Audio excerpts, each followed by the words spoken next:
দয়াল নবী গো আমার মায়ার নবী গো আপনি ডেকে আসে জগতে বলেন সবাই আমার দয়াল নবী গো আমার মায়ার নবী গো আপনি ডেকে আসে জগতে মারহাবা কার আওয়াজ দিয়ে জোরে কই থেকে সমস্যা আছে না আছে সবাই বলেন আমার দয়াল নবী গো আমার মায়ার নবী গো আপনি ডেকে আসে জগতে আরে ভেবে দেখি সবই মিশে ভেবে দেখি সবই মিশে দয়াল নবী বিনে আপনি ডেকে আসে জগতে মারহাবা কোন নবী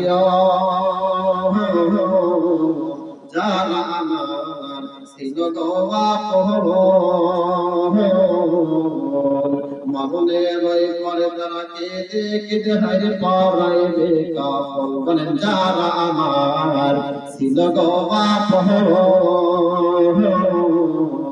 আমার মনে রই করে তারা কেঁদে কেঁদে হারে পড়াইবে কাফন মারহাবা কর আরে ভেবে দেখি সব মিশে আমার ভেবে দেখি সব মিশে আমার দয়াল নবী বিনে আমার আপন বলতে কে নাই জগতে আমার আপন বলতে ভাই জোরে করেন আমার আপন বলতে কে নাই জগতে أو كما قال النبي صلى الله عليه وسلم إن الله وملائكته يصلون على النبي يا أيها الذين آمنوا صلوا عليه وسلموا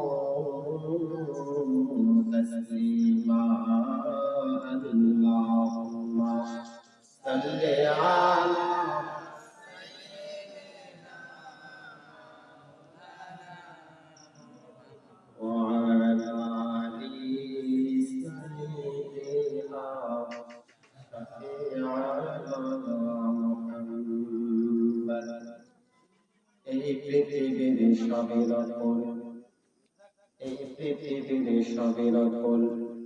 ভাইজান আসল কি সোনা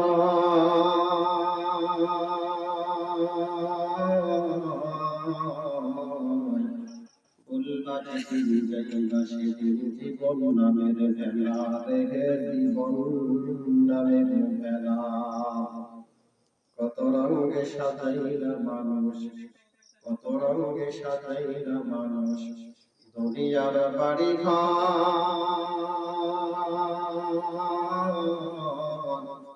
আসল বাড়ির জন্য তোমার নেই কোনো খবর নেই কোনো খবর দারে পানি কে সাজাওয়াত পূর্ণ যাও নেকি জোসে अपने असले घर सजा कलिमा ला इलाहा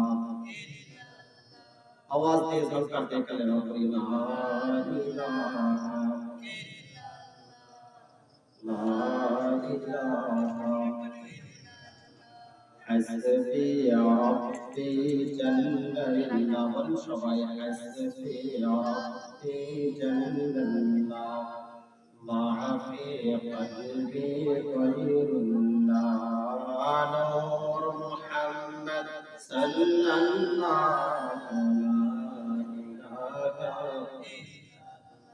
لا إله إلا الله محمد رسول الله صلى الله عليه وسلم জানতে চাই আমার ভাইরা কেমন আছেন আল্লাহ পাকের লাখ কোটি শুকরিয়া যে আল্লাহ পাক আপনাকে আমাকে সুস্থ রাখার পরে জান্নাতি সামিয়ার কাছে আসার জন্য বসার জন্য তিনি বড় সুযোগ করে দিলেন সেই জন্য সবাই শুকরিয়া আদায় করি আলহামদুলিল্লাহ আরো শুকরিয়া আদায় করা দরকার আল্লাহ সৃষ্টি প্রধান আকাশের বিশ্ব সভার সভাপতি সমস্ত নবী রাসূলগণের মাথার মুকুট শামসুল হেদায়েত বদরুল গুজার হাবিবে খোদা ফতুরে আকরাম নূরে মুজাসসাম নবীদের নবী সারা পৃথিবীর নবী যে আমার সোনার মদিনায় রব্বি হাবিল উম্মতি বলে কালকে আছে সুবহানাল্লাহ যদি মনে করি এই নবী এখনো মরে পৌঁছে গেলে শেষ তাহলে নামাজ হবে না নামাজ হবে না রোজা হবে না হজ হবে না তাহলে নবীজি আমাদের জন্য কাঁদতে আছেন, কিয়ামত পর্যন্ত কাঁদতে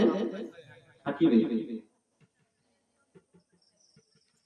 সেই রূপের উপরে আমরা সকলে শিরন্ডের জমিন থেকে উচ্চ আওয়াজ বলি সাল্লাল্লাহু আলাইহি ওয়াসাল্লাম। এই যে মিলাদুন নবী সাল্লাল্লাহু আলাইহি ওয়াসাল্লামের মাধ্যমে তো এটা বোঝা গেল ঈদ সম্পর্কে আলোচনা করা লাগবে, ঠিক না ভাই? যেহেতু মাহফিলটা হলো ঈদে মিলাদুন নবীর স্মরণে। আপনাদেরকে বলি, আদম আলাইহিস সালামকে যেদিন আল্লাহ পাক তৈরি করলেন,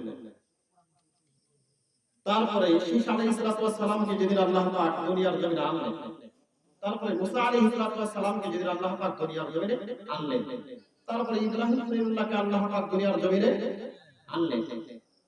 আচ্ছা বলেন, এই নবীগুলোকে দুনিয়ার জমিনে যে আনলেন সেই দিনটা বড়, না নবীরা যেই নবীর ওসিলায় নবীদেরও নবী যিনি আগমন করেছে, তিনি দুনিয়ার জমিনে আল্লাহ পাক তাকে জন্ম করেছেন সেই দিনটা বড়? কোন দিনটা বড়?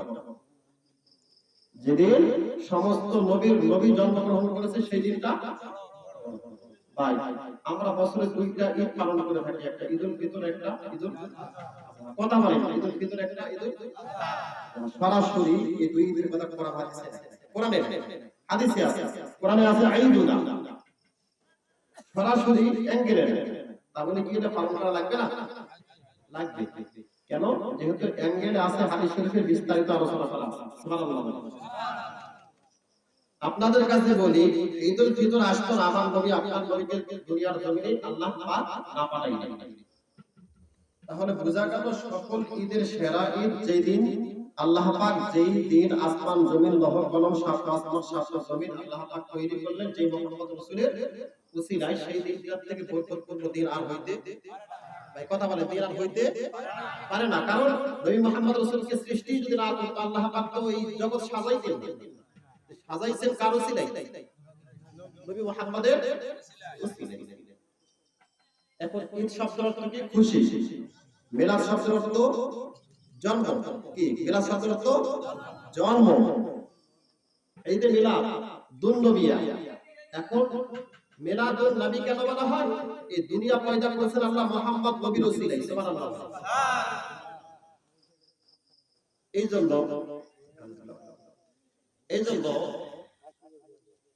আমরা তো অনেক সময় অনেক এদিকে সেদিকে চলে যাই, আমাদের কাছে দলিল পর্যাপ্ত থাকা পরেও আমরা উত্তর দিতে ব্যস্ত, উত্তরটা দিতে পারি না বিদায় আমাদেরকে তরিকা যারা তারা বেতরিকায় চলে যায়, তরিকা ছেড়ে তারা কি বেতরিকায় চলে যায়, উত্তর দিতে পারে না। বলে আরে মিলাদ তো কোরআন হাদিসে নাই। কি বলে? মিলাদ তো কোরআন হাদিসে ভাই কথা বলে, মিলাদ তো কোরআন হাদিসে নাই। মাথায় টুপি একই, মুখে দাড়ি একই, রুমালও একই, জুব্বা ভাই কথা বলে জুব্বা একই। আমি কিন্তু এখানে ওই সুর দিয়ে ওয়াজ করব না, কারণ আমি শুধু আপনাদেরকে হাদিস থেকে কিছু আপনাদের দেখাবো আজকে। আসলে হাদিস আছে না নাই? কি হাদিস আছে না নাই? আমরা যেগুলো করে থাকি আসলে কি আমরা হাদিসের উপর আছি না নাই? আমাদের আকাবির যারা তারা কি হাদিসের উপরে ছিল না? এখন প্রত্যেকে মন্দির বের হতে দিয়ে ছিল না। বাপ সারা সন্তান আসলে তাকে কি বলা হয়? জারুস। কথা বলেন ভাই, কি বলা হয়? জারুস বলা হয়। সেরকম আকাবির ইলমুল উলামা ওয়া রাসূলুল আম্বিয়া, আকাবির কিরাম সারা তো ইসলাম আসে নাই। এই দুনিয়ার জমিনে ইসলাম কারা নিয়ে আসলো? ওলি আল্লাহরা। তাহলে ইসলাম ওলি আল্লাহরা নিয়ে আসলো। ওলি আল্লাহরা কি ইসলাম জানতো না? জোরে বলেন ভাই, জানতো না? আব্দুল কাদের জিলানী রাহমাতুল্লাহি আলাইহি তিনি রমজান মাসে রোজার ইফতার করতেছে এক মুরিদের বাড়ি। এখন ওনাকে দাওয়াত দিয়েছে ৭৪টা মুরিদ। কয়টা মুরিদ? ভাই কথা বলেন কয়টা? ৭৪টা মুরিদের বাড়িতে একই সময়ে একই সেকেন্ডে দাওয়াত দিয়েছে। সুবহানাল্লাহ। কি করে সম্ভব? এক মুরিদ বলতেছে আমার বাড়িতে এই মাহফিল, আমার পীর সাহেব কি দাওয়াত খেলো। আর জন বলে তোমার এটা ভুল, আমি তো আমার নিজে হাতে আমি খাওয়াইলাম বড় পীর সাহেবকে আমার হাতে। সুবহানাল্লাহ বলে। আব্দুল কাদের জিলানী রাহমাতুল্লাহি আলাইহি একজন ব্যক্তি হয়ে যদি ৭৪টা মুরিদের বাড়ি দাওয়াত খাইতে পারে, আমার নবী আপনার নবী কি করে ভাবেন যে মক্কা মদিনায় শুয়ে থেকে সারা পৃথিবী যাইতে পারে কি পারে? জোরে বলেন ভাই, পারে কি পারে না? আরেকজন যারা আছে নবী মক্কা থেকে মদিনা থেকে যদি পৃথিবীর জমিনে চলে আসে যে মদিনায় আছে, মদিনায় ভাই কথা বলেন মদিনায় আসতে আচ্ছা এটা কেন? তারপরে বলে যে আমাদের মাঝে যে নবী থাকেন তাহলে আমরা দেখি না, আমরা দেখি না কেন? আচ্ছা আপনাদের কাছে প্রশ্ন, ফেরেশতা যে আছে এটা আপনারা বিশ্বাস করেন? ধরে বলেন ভাই করেন? ফেরেশতা দেখছেন কি বলেন? বিশ্বাস করার নামই তো ঈমান। সুবহানাল্লাহ। বিশ্বাস করার নাম কি? বিশ্বাস না করলে ঈমান থাকবে না। তো এটা কি করে ভাবলেন যে আমার নবী থাকতে পারে না? আচ্ছা বলে আমার নবীর ওসিলে আল্লাহ পাক আজরাইলকে তৈরি করলেন। সুবহানাল্লাহ।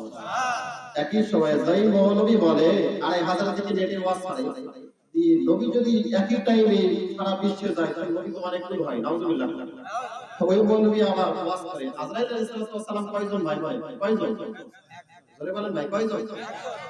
একজন হইয়া যদি একই সময়ে ৫টা ১ মিনিটে যদি শিরোমণির জমিন থেকে জান কবজ করতে পারে, ৫টা ১ মিনিটে যদি সারা পৃথিবীর জমিনে হাজার হাজার কোটি কোটি রূহ তার কবজার মধ্যে আয়ত্ত করতে পারে, এই মৌলবী কি করে ভাবলো আমার নবী পারে না? কথা কর। আজরাইলের নাম নবী পাওয়ার কম না বেশি? ধরে বলেন ভাই কম না বেশি? তাহলে যুক্তি করব যেহেতু আজরাইলকে তৈরি করেছে আমার নবীর ওসিলায়। সুবহানাল্লাহ বলেন। একই সময় আজরাইল যদি সারা পৃথিবীর জমিনে ভ্রমণ করিয়া বিভিন্ন জায়গায় একই সময় যদি রূহ কবজ করতে পারে, আমার নবী আপনার নবী সারা পৃথিবীতে আশেক রাসূলের কাছে আসতে পারে কি পারে না? ভাই আওয়াজ করে আসতে পারে কি পারে না? দলিল যদি থাকে কারণ বলেন, দলিল দেখাও তাই পারে না? আবার আব্দুল ওয়াহাব নজদী ট্যাবলেটকে তারা বলে, আমরা কি বলি যে আমাদের শ্রীলঙ্কি এলাকায় ৫, ৭, ৮টা বা ১০টা বা ২০টা মসজিদ আছে, নাই? আছে। ইমাম সাহেব কি বলে? কাতার সোজা করে কি ফাঁকা জায়গা পূরণ করি। কেন ফাঁকা জায়গা পূরণ করতে কেন বলে? ফাঁকা জায়গা যদি থাকে সেখানে কি আসবে? আওয়াজ দিয়ে বলেন কে আসবে? আপনারা বলেন শয়তানের পাওয়ার বেশি না আমার নবীর পাওয়ার বেশি? কথা বলে তরুণ আছে নাকি? বোঝানোর জন্য বলতেছি। তাইলা শয়তান যদি একই সময় শিরোমণি ৫০০ কাতার আছে, ৫০০ কাতারের মাঝখানে যদি ৮০০ কাতারে দাঁড়াইতে পারে একজন ব্যক্তি শয়তান কয়জন? ভাই কথা বলেন কয়জন? একজন ব্যক্তি যদি একই সময়ে সারা পৃথিবীর মসজিদে ফাঁকা জায়গায় দাঁড়াইতে পারে, ওই আব্দুল ওয়াহাব নজদীর মৌলবীর ট্যাবলেট খেয়ে সারা দুনিয়ার মানুষ এখন গোমরাহি হয়ে যাচ্ছে। তাহলে বলেন তো আব্দুল ওয়াহাব নজদীর ট্যাবলেট মানুষ কি করে খায়? এই যে যুক্তি যে নবী যদি চলে আসে একজন, সারা পৃথিবীতে যদি নবী থাকে তাহলে রওজাতে বের কে থাকে? যুক্তি না? যুক্তি। তাহলে শয়তান যে একই সময় দেখেন নামাজে এখানে নামাজ হইতেছে ৫টায়, ওখানে নামাজ হইতেছে ৫টায়, ফাঁকা জায়গাতে সমস্ত জায়গায় শয়তান দাঁড়ার ক্ষমতা আছে না নাই? যারা বলেন ভাই আছে না নাই? তাহলে আমার নবী একই সময়ে রওজা শরীফ থেকে সারা পৃথিবী যাওয়ার ক্ষমতা আছে না নাই? যুক্তি জানতে হবে, না জানতে সমস্যা।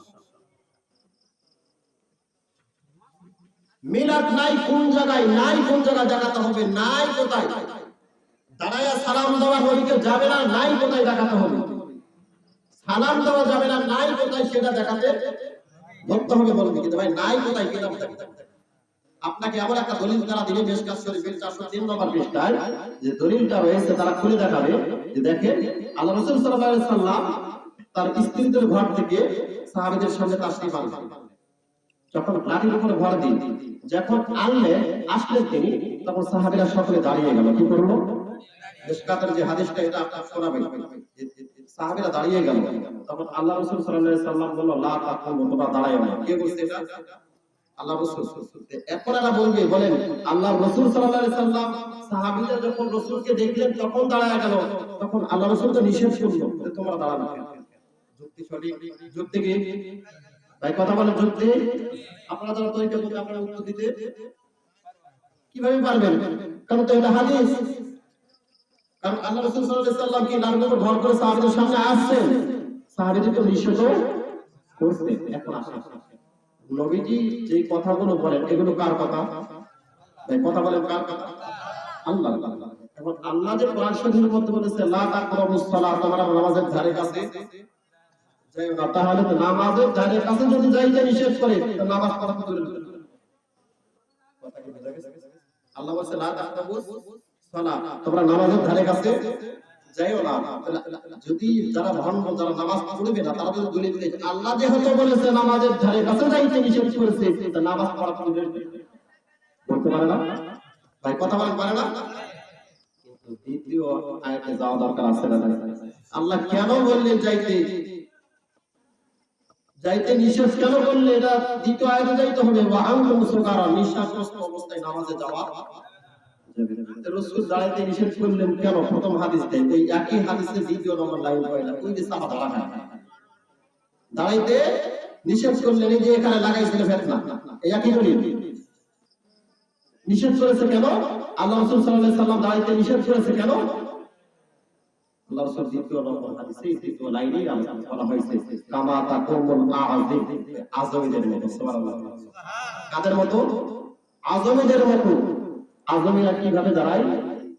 তারা দাঁড়ায় মিশকাতে, সূরা মিশকাতে স্পষ্ট আছে আযমীরা দাঁড়ায় মূর্তির নাই। আমরা যে দাঁড়াই এটা মূর্তির নাই দাঁড়াই না, নামাজের শুরুতে দাঁড়াই। ধরে বলেন, ওরা নারী পুরুষ একসাথে হয়ে দাঁড়ায়, তারপর মূর্তির নাই দাঁড়ায়, আর আমরা তো নামাজের শুরুতে দাঁড়াই। তাহলে ওই দ্বারা এই দ্বারা নয়। তারপরে তৃতীয় নম্বর লাইনে কি আছে? আযমু বা'দুহুম বা'দা, আযমীদের বাদশা যখন আসতো তখন তারা মূর্তির নাই দাঁড়ায় নারী পুরুষ একসাথে হইতো, যেটা ইসলামে জায়েজ নাই। তো এই দ্বারা তো আমরাও হারাম বলি, এটা তো আযমীদের জন্য কিয়াম নিষেধ, মিলাদে কিয়াম কোথায় নিষেধ দেখাতে হবে? সুবহানাল্লাহ বলেন। এখন ওই আযমীদের নিষেধ লাগিয়েছে মিলাদে, যেটা খ্রিস্টানরা দাঁড়াইতো তাদের বাচ্চাকে দেখে, ওটা লাগিয়েছে কোথায়? আশিকের রাসূলের ক্ষেত্রে। নাউজুবিল্লাহ। মুসলমান ভাইরা আমার, আমি আপনাদের সামনে ঈদে মিলাদুন নবীর আলোচনা করব। এই পৃথিবীতে আমার নবী, আপনার নবী আগমন করা প্রায় ১,৫০০ বছর আগে আল্লাহ পাক একজন নবীকে দুনিয়ার জমিনে পাঠিয়েছিলেন। ওই নবীর নাম হলো দানিয়েল আলাইহিস সালাম। কোন নবী? ভাই জোরে বলেন, কোন নবী? দানিয়েল আলাইহিস সালাম। আল বিদায়া ওয়ান নিহায়া কিতাবের মধ্যে স্পষ্ট আছে আমার নবী, আপনার নবী দুনিয়াতে আসার ১,৫০০ বছর আগে। সুবহানাল্লাহ বলেন। ১,৫০০ বছর আগে এই পৃথিবীর জমিনে দানিয়েল নবীকে যখন আল্লাহ পাক ডাকতে বলেন, দানিয়েল তোমার হায়াত শেষ হয়ে গেছে, এখন তোমার দুনিয়ার জমিন থেকে আমি পছন্দ করেছি নিয়ে নিব। চিৎকার করে বলেন সুবহানাল্লাহ। আমাকে ভালো লেগেছে, আমি তোমার দুনিয়াতে আবার তোমাকে নিয়ে নিব। তোমার আগে দুনিয়ার জমিন থেকে আমার কাছে আসার আগে তোমার কোনো মনের কোনো খোরাক চাই, তোমার মনে যদি কোনো ইচ্ছা জাগে আমাকে বলতে পারো। মারহাবা বল। ইচ্ছা যদি জাগে, আসামিদের করে ফাঁসি দেওয়ার আগে 10 ডাক দিয়ে বলো, তোমার মনের যদি কোনো ইচ্ছা থাকে বলতে পারো, আমি পুরো করার চেষ্টা করব। দানিয়েল নবীকে আল্লাহ ডাক দিয়ে বলতেছে, দানিয়েল তোমার মনের যদি কোনো চাওয়া থাকে মৃত্যুর আগে বলতে পারো, আমি তোমার চাওয়াটা পুরা করব। সুবহানাল্লাহ বলেন। মিলাদ নাই কোথায়? নাই কোথায়? পুরা করব। দানিয়েল আলাইহিস সালাম আল্লাহকে ডাক দিয়ে বলেন, আল্লাহ গো, আপনি যেহেতু ওয়াদা করলেন মৃত্যুর আগে যাই বলবো তাই আপনি পুরা করবেন। আমার বিশ্বাস হয়ে গেছে আদম আলাইহিস সালাম থেকে শুরু করে আমি দানিয়েল পর্যন্ত যত নবী দুনিয়ার জমিনে আছে, সুবহানাল্লাহ বলেন, সমস্ত নবী শুরু হলো দুনিয়ার শরীয়ত অনুযায়ী মৃত্যু হয়েছে, জানাজা হয়েছে, দাফন হয়েছে। আদম থেকে আমি দানিয়েল পর্যন্ত যত কোন নবী দুনিয়ার জমিন থেকে বিদায় হয়ে গেছে, সব কিছু মাটি নিচে। সুবহানাল্লাহ বলেন। কিন্তু আমি আপনার কাছে বলি, কি বলি? আমার যেন জানাজা না হয়। সুবহানাল্লাহ কি না হয়? আমার যেন জানাজা না হয়। এমনকি জানাজা হবে না শুধু তাই নয়, মাটির নিচে আমি যাব না। চিৎকার করে বলেন সুবহানাল্লাহ। মাটির নিচে যাবে না। আমার কথা বলে ঠিক আছে, মৃত্যুর আগে কি হতো? তুমি বলছো আমি আল্লাহ কবুল করছি, তোমার জানাজা হবে না। সুবহানাল্লাহ। এটা আমার নবী দুনিয়াতে আগমন করার কয় হাজার বছর আগে? ১,৫০০ বছর আগে। মিলাদ নাই কোথায় যাইতেছে? আর ওরা বলে যে নবী যাওয়ার ৭০০ বছর ৫০০ বছর পরে মিলাদ আবিষ্কার হয়েছে। নাউজুবিল্লাহ। ওদের গুরু জালালউদ্দিন সৈয়দ রাহমাতুল্লাহ আলাইহি ওদের গুরু বলতেছে, আরে বেটারা তোরা কি বলিস, নবী দুনিয়াতে আগমন করেছে, নবী দুনিয়াতে আসছে নবী হয়ে, নবীর পরে হতে নবী 40 বছর পর নবুয়তি নিতে যাবে কেন? নবী তো নবী হয়ে দুনিয়াতে আসছে। সুবহানাল্লাহ বলেন। কওমি মানুষ আর বুঝতে না। মুসলমান ভাইরা আমার,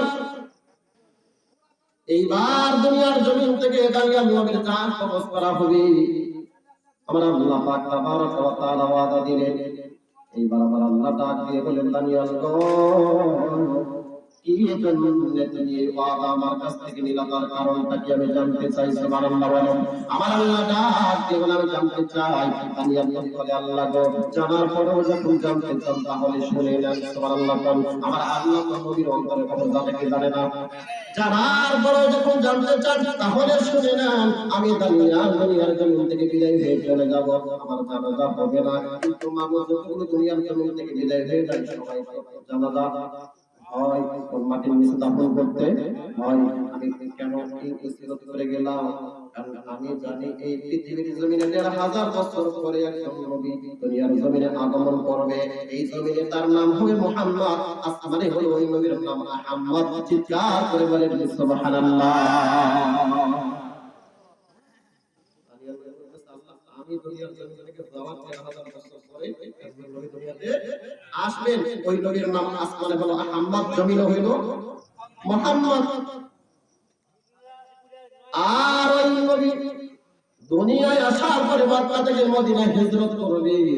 হিজরত করার পরে একটা উহুদ যুদ্ধ হবে। সুবহানাল্লাহ বলেন। আর ওই উহুদ যুদ্ধ হওয়ার পরে আমি দানিয়েলের লাশটা যেন জানাজা হয়, জানাজা হওয়ার পরে তারপরে আমার লাশ যেন দাফন করা হয়। চিৎকার করে বলেন সুবহানাল্লাহ। আমার আল্লাহ ডাক দিয়া বলে, দানিয়েল গো, দুনিয়া জমিনে এখন তোমার জানটা কবজ করা হবে, কিন্তু একদিন নয়, 2 নয়, 2 দিন নয়, ১,০০০ বছর নয়, ১,৫০০ বছর করে লাশটা থাকবে জমিনে উপরে। সুবহানাল্লাহ বলেন। জমিনের উপরে ১,০০০ বছর নয়, ১,৫০০ বছর লাশটা থাকবে জমিনের উপরে। আচ্ছা, তোমার মনের শখ লাগলো কেন? তুমি আখির নবী মুহাম্মদ রাসূল করিম সাল্লাল্লাহু আলাইহি ওয়াসাল্লাম আসা পর্যন্ত জমিনে থাকবা। সুবহানাল্লাহ বলেন। এটা মিলাদের আলোচনা না? জন্মই তো রাসূলের মিলাদ। দানিয়াল নবী আলাইহিস সালাম নবী দুনিয়াতে আগমন করার ১,৫০০ বছর আগে মিলাদের আলোচনা করতেছে। সুবহানাল্লাহ বলেন। দেখছেন এরা মিলাদ ধরে পায়, মিলাদ ধরে পায়। মুসলমান ভাইরা আমার, এইবার দানিয়াল আলাইহিস সালাম আল্লাহর কাছে হাত তুলে বলে, মালিক, আমি ১,৫০০ বছর ধরে জমিনে থাকবো, এই কারণে আমি জানি ওই নবী দুনিয়ার জমিনে আসার পরে ওই নবীর হাতে আমি জানাজা চাই না, কারণ এটা আমার চাওয়া বেশি হইতে পারে। ওই নবীর যদি একটা নগণ্য সাহাবী হয় আর ওই সাহাবী যদি আমি দানিয়েলের জানাজা হয়, তাহলে আমি দানিয়েল মরেও শান্তি পাবো। কবরে যে আমি আখির নবীর উম্মতের হিসাবে কবরে আমি যাইয়া ওই শেষ নবীর উম্মত হিসাবে কবরে যাইব। চিৎকার করে বলেন সুবহানাল্লাহ। যখন যে নবী দুনিয়াতে আগমন করেছে সেই নবী সারা অবস্থায় দুনিয়া থেকে মানুষকে জানাজা দেওয়া হয়েছে, কিন্তু আমি যখন ১,৫০০ বছর পরে দুনিয়া থেকে মাটির নিচে যাব, আল্লাহকে জবাব দিতে পারবো, আল্লাহ, আমি বিশ্ব নবী মুহাম্মদ রাসূল করিম সাল্লাল্লাহু আলাইহি ওয়াসাল্লামের উম্মত, কেন? আমি তো সাহাবীদের হাতে জানাজা আমার হয়েছে। সুবহানাল্লাহ বলেন। আর কিয়ামতের ময়দানে আমাকে যদি ধরা হয়, আমি ওই মুহাম্মদের উম্মতের ওসিলায় পার হয়ে যাব। আল্লাহু আকবার বলবেন না? কি নবীরা বলতেছে আমরা ওসিলা উম্মতে মুহাম্মাদি হিসেবে কি হয়ে যাব? পার হয়ে যাব। সুবহানাল্লাহ বলেন। আল্লাহ কবুল করলেন। ১,৫০০ বছর ধরে দানিয়েল নবীর লাশটা উপরে রাখা হলো। সুবহানাল্লাহ বলেন। ১,৫০০ বছর পরে আমার নবী আপনার নবী মক্কার জমিনে আগমন করলেন। মক্কার জমিনে আগমন করার পরে নবীজি মক্কা থেকে মদিনায় হিজরত করলেন। হিজরত করার পরে মুসা আশআরী রাদিয়াল্লাহু তাআলা আনহু তিনি বললেন, ও মুসা আশআরী, তোমরা একজন কাফেলা নিয়ে যাও, কয়েকজন সাহাবী যাইয়া আমার উম্মতের দাম কত তোমরা জানো? আমার উম্মত সাহাবীর হাতে জানাজা দেওয়ার জন্য, জানাজা নেওয়ার জন্য আজ থেকে ১,৫০০ বছর আগেই আমার আল্লাহর কাছে ওয়াদা করে দানিয়েল শুয়ে রয়েছে জমিনের উপরে। সুবহানাল্লাহ। তোমরা যাও, তাকে জানাজা দাও এবং মাটির নিচে দাও। সুবহানাল্লাহ বলেন। এলা মিলাদ নাই কোথায় ভাই? এটা নবী আসার ১,৫০০ বছর আগের ঘটনা। শুধু তাই নয়, আমার নবী দুনিয়ার জমিনে আসার ১,০০০ বছর আগে এই পৃথিবীর জমিনে সুলাইমান নবীকে পাঠানো হয়েছিল। কোন নবীকে? সুলাইমান নবীকে আল্লাহ পাক এমন পাওয়ার দিয়েছিলেন, তিনি সকালবেলা ১২০০ মাইল ভ্রমণ করতেন, বিকালবেলা ১২০০ মাইল, দিন রাতে হয় ২৪০০ মাইল, দিন রাতে ২৪০০ মাইল। তিনি শুধুমাত্র দিনের বেলায় ২৪০০ মাইল ভ্রমণ করতেন। সুবহানাল্লাহ। কয় মাইল? ২৪০০ মাইল। ২৪০০ মাইল ভ্রমণ করতেন। একদিন হাওয়ার কর্তা যাইতেছে হাওয়ার কর্তাকে ডাক দিয়ে বলে, ও হাওয়ার কর্তা, সামনে দিয়ে যাস না, এই জমির উপর দিয়ে গেলে বেয়াদবি হবে। সুবহানাল্লাহ। এরা বলেন জমির উপর দিয়ে গেলে বেয়াদবি হবে, তাহলে ওই জমির দাম আছে না নাই? জোরে কান আছে না নাই? এই বাবা ওই জমিনের উপর দিয়ে গেলে বেয়াদবি হবে, এই কারণে সুলাইমান নবী আলাইহিস সালাম হাওয়ার কর্তাকে নামতে বললেন। হাওয়ার কর্তা জমিনে নামলো, নামার পরে তিনি জুতা খারাপ করলেন। সুবহানাল্লাহ। জুতা খারাপ করিয়া তিনি খালি পায়ে ওই জমিনের উপর হাঁটতেছে আর মাটি ধরে চুমা খাইতেছেন। সুবহানাল্লাহ। আমাদের নবীর যেরকম সাহাবী ছিল, তার এই সুলাইমান নবীর সাহাবী ছিল। সুলাইমান নবীর সাহাবীরা ডাক দিয়ে বলেন, ও নবী সুলাইমান, এই জমির এত দাম কেন? সুবহানাল্লাহ বলেন। এই জমির এত দাম কেন? কি জন্য এত দাম? এই জমির আপনি জুতা পায়ে দিয়ে হাঁটলেন না, তার কারণটা কি? এইবার সুলাইমান নবী কান্দার বলে, আরে আমি জানি আজ থেকে ১,০০০ বছর পরে এই দুনিয়ার জমির একজন নবীকে আল্লাহ আগমন করাইবে। সুবহানাল্লাহ বলেন। আর ওই জমি মক্কা থেকে তিনি মদিনায় হিজরত করবেন, দানিয়াল নবী এটা তো জানতো। আমি সুলাইমান এটাও জানি। সুবহানাল্লাহ বলেন। সুলাইমান নবী ১,০০০ বছর আগে নবী মক্কা থেকে মদিনায় হিজরত করবেন, এটা গায়েব খবর না আগায়েব খবর? ভাই কথা বলেন, গায়েব খবর না আগায়েব খবর? এটাও গায়েব খবর। এবার মুসলমান সুলাইমান নবী ডাক দিয়ে বলে, সাহাবীরা রে, তোমরা জানো না এই দুনিয়ার জমিনে ১,০০০ বছর পরে যেই নবী আগমন করবে, যেই নবীকে না আল্লাহ বানাইলে আসমান জমিন আরশ কুরসি সহ কলম আমার আল্লাহ কিছুই বানাইতো না, এই নবীকে আল্লাহ পাক নূর দিয়ে বানাইছে। চিৎকার করে বলেন সুবহানাল্লাহ। কি দিয়ে বানাইছে ভাই? কি দিয়া? মাটি দিয়া। যেমন কিছুদিন আগে কুয়াকাটার হাফিজুর একটা ওয়াজ করেছে, বলছে ইন্নী খালিকুম বাশারাম মিন তিন, আল্লাহ পাক নবীরে বানাইছে মাটি দিয়া। আয়াতটাও ঠিক, ব্যাখ্যাও ঠিক, কিন্তু এই আয়াতটা হলো আদম আলাইহিস সালামের। সুবহানাল্লাহ বলেন। আয়াতটা হলো আদম আলাইহিস সালামের ক্ষেত্রে ব্যবহার করেছে আল্লাহ, আয়াতটা লিখে দিয়েছে আমাদের নবীর খাতির। নাউজুবিল্লাহ। এলা বলবেন কাশি দিয়ে জিহ্বা কাটা হবে। মুসলমান ভাইরা, নবী যে নূর ছিলেন, ওরা আবার বলেন যে কুল ইন্নামা আনা বাশার। আচ্ছা বলেন তো, কুল ইন্নামা আনা বাশার কি সাহাবীরা পড়ে নাই? ভাই কথা বলেন, পড়ে নাই? সাহাবীরা কি কোরআন শরীফ পড়তে জানতো না? জানতো। যেমন সাহাবী নবীর জাবের রাদিয়াল্লাহু তাআলা আনহু নবীকে ডাকতে বলেন, নবী গো, ইয়া রাসূলুল্লাহ, ইয়া হাবিবাল্লাহ। এই হাদিসটা আব্দুল্লাহ মুহাদ্দিস জাবরি রাহমাতুল্লাহি আলাইহি নকল করেছেন মাদারিজুন নবুওয়ার কিতাবে। সুবহানাল্লাহ বলেন। কিতাবের নাম কি?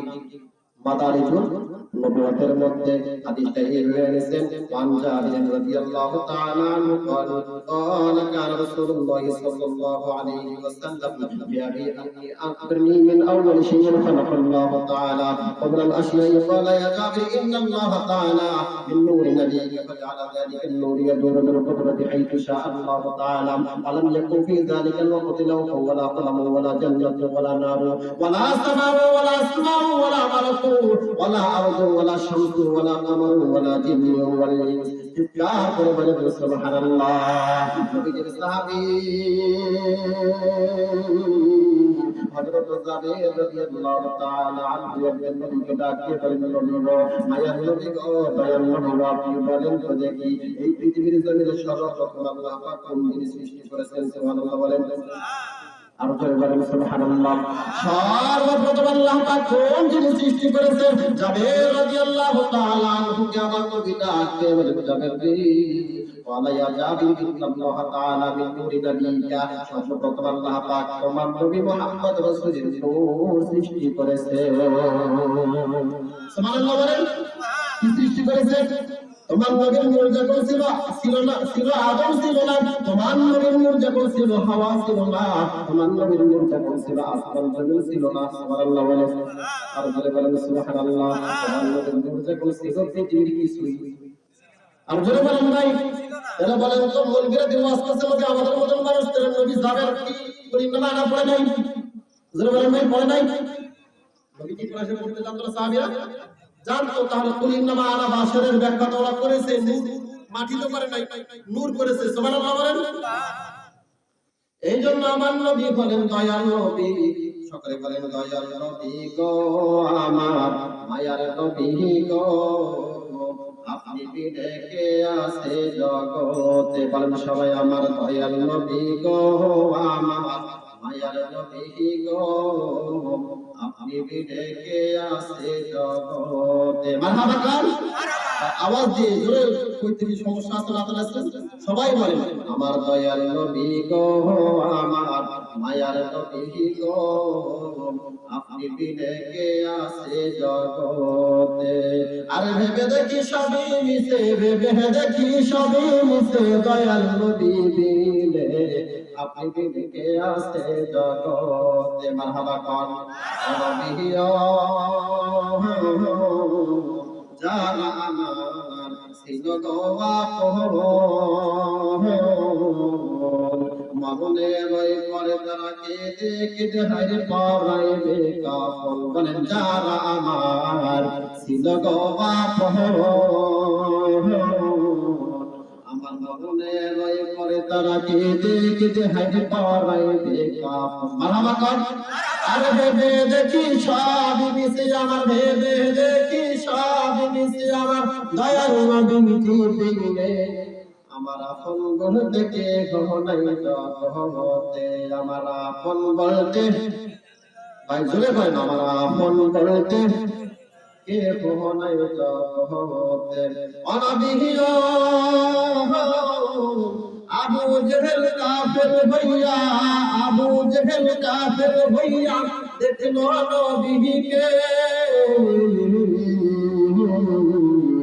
উম্মত হইয়া দেখলাম না তাই তো মনেতে। মারহাবা কর আর জবাব দিয়ে আবু জেহেল কাফের ভইয়া, আবু জেহেল দেখলো নবীকে,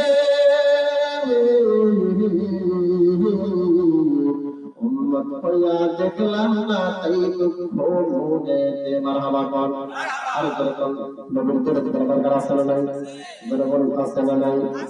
এই জন্য সকল ভাই বলেন তো দরুদ পাহাড়, দরুদ পাহাড় রে সাহানা জাহানাই সোনার মদিনায়। বলেন দরুদ পাহাড়, দরুদ পাহাড় রে সাহানা জাহানাই নবী জিন্দায় সালাম।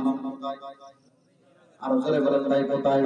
নবীর রওজা যদি সালাম দেন, এই দিটা কিন্তু দশাশত কওমি মাদ্রাসার শায়েখ মাতার তাস তিনি লিখেছেন, এলাকায় যারা কওমিতে লেখাপড়া করে তাদের বাপের নাম।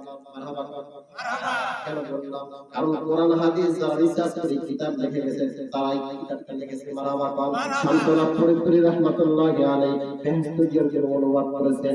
কওমি মাদ্রাসা আলেম থেকে তার কিতাবটা বেহেশতুল কিতাব কওমিতে পড়া হয়। এর বেহেশতুল অনুবাদ করা কিতাব যদি কওমিতে পড়া হয় তাহলে তো বলেন ইলম বেশি না কম? ধরে বলেন নমস্কার। সে বলেছে তরিকতের মাহফিল যখন মিলাদের কিয়াম হবে, যারা কিয়াম করবে না তারা হলো কিয়ামত কি বলেছে এটা শামসুল্লাহ ফরিদপুরের আমার মাসালা নয়, এটা কওমি মাদ্রাসার শায়েখ শামসুল্লাহ ফরিদপুর তার মাসালা। সুবহানাল্লাহ বলেন। এই জন্য দরুদ দরকার আছে না নাই? মিলাদ কিয়ামের দরকার আছে না নাই? এই জন্য দরুদ পড়াই। দরুদ পাহাড়, দরুদ পাহাড় রে সাহানা জাহানাই নবী জিন্দায়। বলেন দরুদ পাহাড়, সাহালাল জাহানানি নবীজি রওজায় আল্লাহ পাকে হে আসে কইয়া ফেরেশতাদেরকে লইয়া বলেন সাথে আল্লাহ পাকে হে আসে কইয়া ফেরেশতাদেরকে লইয়া পাহাড়ের সোনার মদিনায় মারহাবা কর ও মুসলমান আপনার যে নামাজ রোজা হজ ইবাদত যাকাত ইবাদত আল্লাহ পাক 24টা ঘন্টা ফেরেশতাদেরকে নিয়ে নবীর উপরে দরুদ পাঠায় সুবহানাল্লাহ কর এজন্য আল্লাহ পাকে হে আসে কইয়া ফেরেশতাদেরকে লইয়া পাহাড়ের সোনার মদিনায় মারহাবা কর যেটাই আমার নূর নবীজি পূর্ণরূপ আর বলে বলেন পূর্ণরূপ ওই মাদ্রাসার শায়েখ আল্লামা আশরাফ আলী থানভী যাকে হাকিমুল উম্মাহ মুজাদ্দিদ মিল্লাত মাওলানা আশরাফ আলী থানভী হয় লেখা হয় তার কিতাব খুতবাতুল আহকাম মৌলভীরা খুতবা পড়ে মৌলভীরা খুতবা পড়ে তার লিখিত কিতাব কিন্তু তাকে মাননা খুতবা কি হবে জোরে কোন আমি যদি লিখি যদি আমাকে না মানে আমার খুতবা কি জায়েজ হবে না জায়েজ হবে সে বলতেছে আমার নবীকে আল্লাহ নূর দিয়ে বানাইছে চিৎকার করে বলেন সুবহানাল্লাহ কিতাবের নামটা বলে দিই কিতাবের নাম হলো মুসলিম যেই ফুলের খুশবুতে সারা দুনিয়া মাতোয়ারা সেই বিষয়টাই তিনি লেখেন এই কিতাবের মধ্যে কে বলেন আমার নবী মাটির নবী সাল্লাল্লাহু আলাইহি ওয়াসাল্লাম হাকিমুল উম্মাহ মুজাদ্দিদ মিল্লাত মাওলানা আশরাফ আলী থানভীর আকীদা হলো আমার নবী সিরুন নূর আমরাও বলি আমার আকীদা হলো নূর মারামাতা এইজন্য বলেন যেটাই আমার নূর নবীজি কান্দেন বহলে হে উম্মতি সহব দহদম বুঝের সাহায়ায় মারহাবা সবাই বলেন যেটাই আমার নূর নবীজি কান্দেন বহলে হে উম্মতি সহব দহদম বুঝের সাহায়ায় মারহাবা পড়লে দরুদ সম্মানে সালাম দিলে দাঁড়িয়ে খুশি হয় মহানবী কহবে শাফাআত করিবেন শেষ বেলায় মারহাবা কোন শাফাআত চাইতে চাই না সবাই বলি দরুদ পড়ো সম্মানে কিয়াম করো দাঁড়িয়ে খুশি হবে নবী কহবে শাহাদাত করিবেন শেষ বেলায় দরুদ পড়ো সাহালাল জাহানানি নবীজি রওজায় মারহাবা কর নবী আমরার জানের জান মারহাবা কর এখন নবী যদি জানের জান হয় নবী যদি আমার কাছে হয় তো মদিনায় আছে কি আল্লাহ কোরআনে বলেছে আন-নাবিয়্যু আওলা বিল মুমিনিনা মিন আনফুসিহিম নবীজি তোমার কাছে নবীজি হলো মুমিনের জানের জান সুবহানাল্লাহ বলে এটা আমি খায়রুল করতেছি না আল্লাহ বলতেছে ভাই জোরে বলেন কে বলতেছে আল্লাহ বলতেছে নবী আমার জানের জান তাহার শানে পাক কোরআন মারহাবা কর ও মুসলমান নবীজি মক্কায় যখন যায় আমার আল্লাহ জিবরাইলকে বললেন জিবরাইল জি কোরআন নিয়ে যাও মক্কায় মারহাবা কর নবী যখন মদিনায় যায় আমার আল্লাহ তাআলা জিবরাইল এখন কোরআন লইয়া যাও মদিনায় সুবহানাল্লাহ কর এই নবী আমরার জানের জান তাহার শানে পাক কোরআন নবী আমরার জানের জান বলেন নবী আমরার জানের জান তাহার শানে পাক কোরআন নাযিল হইল মক্কা মদিনায় মারহাবা বলেন না আমার নবী যেখানে গেছে কোরআন জোরে বলেন আমার নবী যেখানে গেছে সেখানে কোরআন গেছে তার নবীর দাম বেশি না কোরআনের দাম বেশি নবীর দাম বেশি মারহাবা কর কারণ কোরআনের মাধ্যমে আমরা নবী পাইলাম নবী না আসলে 30 পারা কোরআন জোরে বলেন ভাই 30 পারা কোরআন আব্দুল ওয়াহাব নবী বলবিরা কোরআন পড়ে বুঝবে কি রাসূলের শানে আওলাদ রাসূলের শানে বেয়াদবি করবে কারণ কোরআন আসছে না নবীর ওসিলাই কোরআন আসছে কোরআনের ওসিলাই নবী আসে নাই মারহাবা কর তাহলে যেই নবীর ওসিলাই 30 পারা জোরে বলেন 30 পারা ভাগ করেছেন কয় ভাগে 3 ভাগে জোরে বলেন কয় ভাগে 3 ভাগে আল্লাহ পাক আমাদের সকলকে এই কথাগুলো বুঝার তৌফিক দান করুন সকল মিলে আমিন রোজা ভাগ করেছে কয় ভাগে জোরে বলেন ভাই কয় ভাগে বিস্তারিত একটু আলোচনা আছে আল্লাহ পাক আমাদের সকলকে এই কথাগুলো আমল করার তৌফিক দান করুন সকল মিলে আমিন আমরা মিলাদ কিয়াম চাই কি চাই না জোরে বলেন ভাই চাই কি চাই না আমরা রাসূলকে মাটি বলবো না নূর বলবো জোরে বলেন বুলবুল বলে মাটি বলবো। এরপরে যদি কোনো কেউ তাদের খাদেম হয়ে থাকে স্টেম করো আর খাই হাজির আছে সুবহানাল্লাহ। স্টেম পুরো স্টেম ছাড়া কোনো কথা, স্টেম ছাড়া কোনো যুক্তি, স্টেমে সই করতে হবে তারপরে বাস, এমনি কোনো তর্ক বিতর্ক নাই। আল্লাহ পাক আমাদের সকলকে উদার তৌফিক দান করুন সকলে বলি আমিন। ওয়া আখিরু দাওয়ানা।